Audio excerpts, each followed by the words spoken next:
Is your iPhone refusing to charge, leaving you frustrated and stuck? Don't worry, you're not alone. This issue can pop up for various reasons like software glitches or hardware troubles with your charging cable, adapter, or even the port itself. In this video, I'll walk you through some super simple and effective troubleshooting steps to help get your iPhone charging again.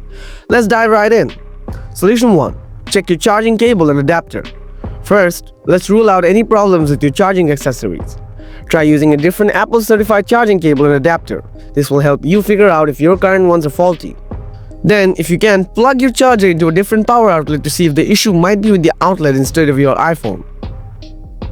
Solution 2. Clean the charging port.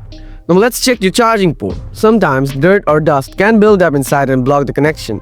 Start by grabbing a flashlight and inspecting the port for any visible debris. After that, gently clean it out using a small dry brush or toothpick. Be extra careful to avoid damaging the port while cleaning. Now plug your charger back in and see if the issue is resolved. Solution 3.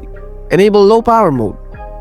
Low power mode is a handy feature that minimizes background activity which can help your iPhone charge more efficiently.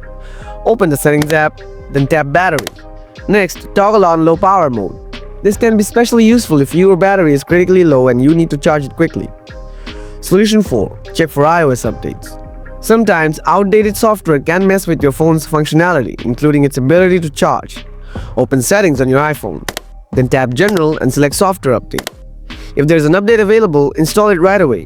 Updates often fix bugs and improve performances. If your iPhone is still not charging after trying these steps, it's probably time to visit an Apple repair store to check for your potential hardware issues.